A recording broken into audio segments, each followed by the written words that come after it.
Facebook's IPO is expected to turn many of its employees into millionaires, as we've been reporting. Realtors, auto and boat salesmen, and an army of others all stand at the ready to help them spend that money. But some of that Facebook wealth may be spent on causes and not just cars. Jon Erlichman is here with more. John? Emily, you may have heard Facebook could mint 1,000 millionaires when it goes public. It's been repeated so often that it's taken on a life of its own and now assumed to be fact. While the actual number of millionaires could be more or less, there's no disputing Facebook's IPO will mean newfound wealth for some employees. CEO Mark Zuckerberg said as much on Charlie Rose.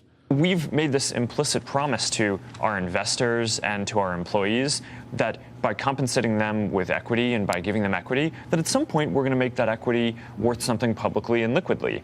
Of course, they'll have to wait 6 months from the IPO date before the lockup period ends and they can sell shares. As for what the soon-to-be wealthy may do, some believe Facebook's millionaires won't be all that different from other tech employees who've reaped big gains from public offerings.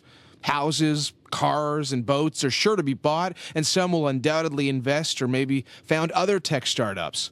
Others haven't waited for the IPO, cashing out by selling their shares on the secondary market. Given secondary markets, an awful lot of employees could and have already sold some shares in secondary markets, so it won't be as dramatic a change. It's not like this wild inflection point where suddenly I had no liquidity and now I have immense liquidity and that changes everything. People had some liquidity already, and I think, if anything, that should make us feel somewhat more positively inclined that there's not going to be a sudden sea change inside the company. Already, a number of early Facebook executives have gone on to other ventures. Chris Hughes co-founded Jumo, a social networking site for those who want to help the world. Dustin Moskovitz founded Asana, a company whose app helps organize group collaborations. And Eduardo Saverin has invested in social network Quickie, among other projects. Joining us now to talk about all that Facebook money is Bill Harris, who runs wealth management firm Personal Capital. Bill was also the CEO of PayPal and Intuit, so he's got a pretty good read on the wealth here in the Valley. You've done pretty well in your career. Did you have one of these overnight experiences too, like some of these Facebook people? Well, sometimes it seems like an overnight success, but it rarely is. It's rarely something that has been years in the making, or it's usually something that's been years in the making, and then all of a sudden there's a liquidity event. Now, if you're a Facebook employee who is becoming a millionaire, you're probably excited, but of course a decade ago there were a lot of people that were overnight millionaires here and went out and spent some money. I mean, are you still reminded of some of those stories of excess from a decade ago?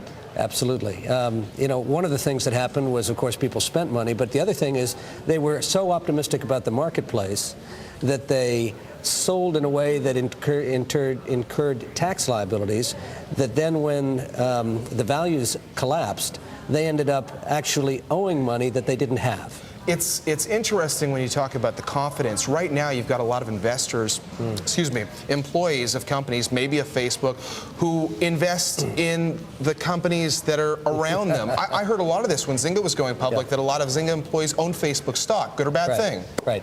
I think it's a bad thing. I mean, essentially, it's not a bad thing to own stock in related companies or friends' companies or things like that, but it's a bad thing for your personal long-term financial security if you don't diversify. The single most important thing that you should and in fact must do is get yourself adequately diversified so that tech and tech-related companies represent a modest proportion of your overall wealth. Now, is your firm speaking to some of these Facebook employees who are trying to figure out what they should do with their newfound wealth? Oh, you bet. What do they ask? What kinds of questions do you get? Well, mostly they say we talk about three things. We talk about vesting and exercise, we talk about diversification, and we talk about taxes, because those are the mechanical items that you have to address. Can we get into Mark Zuckerberg for a second? A lot has been made about the fact that he's got this massive tax bill when he exercises options as part of the process of going public. What do you think about that? And what do you think about Mark Zuckerberg simply just, or at least as much as he can, not selling stock for his whole life to avoid that massive tax bill? Well, at some point, you have to pay the piper. You have to do the taxes, and in fact, today, this year, is a great time to do it, because tax rates are relatively low.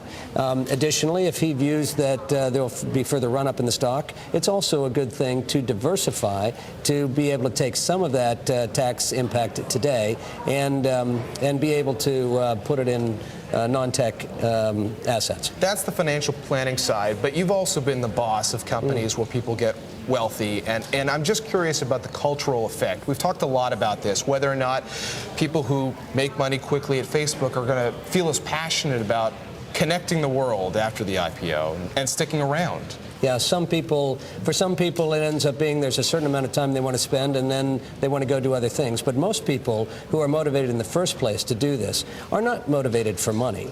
They're motivated for the satisfaction and thrill of creating something new. And, I think even a bigger issue for many people is not so much I now have money, but rather, oh, this is a larger organization. And I'm not sure that I'm comfortable in such a big organization. Maybe I want to go small again and do it again. One of the questions Facebook will address in the months and years to come, no doubt. Bill, thanks for stopping by. Bill Harris of Personal Capital joining us.